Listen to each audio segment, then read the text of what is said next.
and there's a lot of other things that are going on, but also Vladimir Putin, the Iranian government, the Chinese government, and a host of the global South nations said that America is agreement incapable.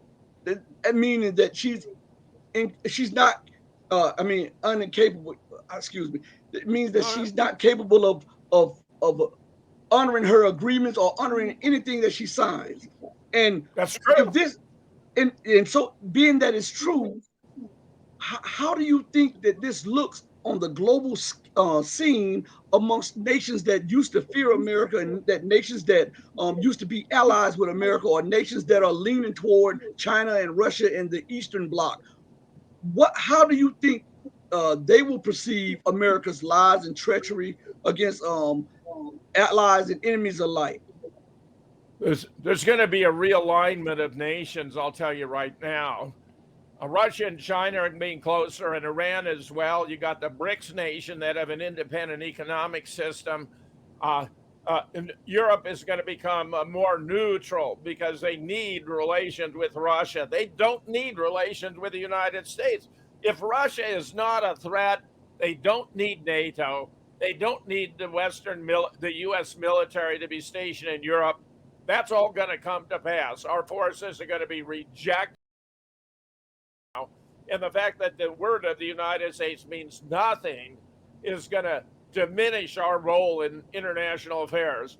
That having Biden in office is the worst possible development. And of course, it only happened by massive theft of the election of 2020.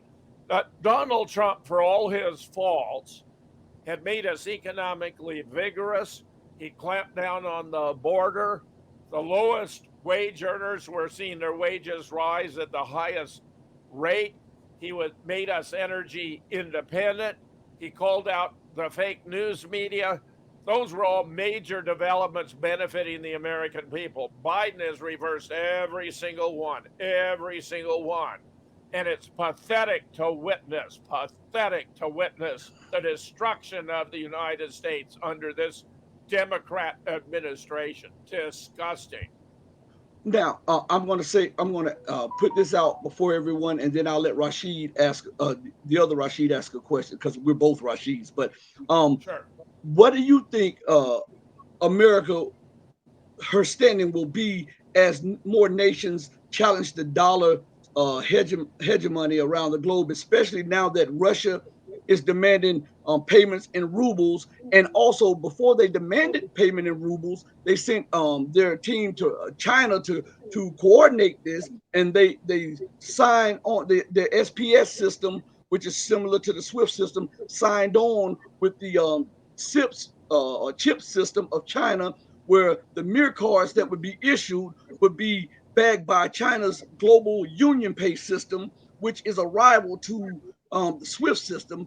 What since the U.S. dollar has allowed America to constantly run up debts and deficits constantly and export inflation around the world, now the world is seeing an alternative or another viable option. Where does this put America, especially with all of the debt that she continues to accumulate? And where does it put the dollar? The free ride, the gravy train is over. The value of the dollar is going to collapse.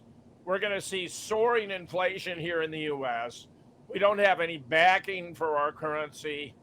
It was Nixon who took us off the gold standard at the recommendation of Henry Kissinger, because since it was a reserve currency for international trade in oil, and oil is indispensable to every economy of every nation that functions using machinery of any kind, which requires gas and oil to operate. It's come to an end, Rashid. This is the end. This is the end for the American empire. It's all over. And Biden was instrumental in bringing it about.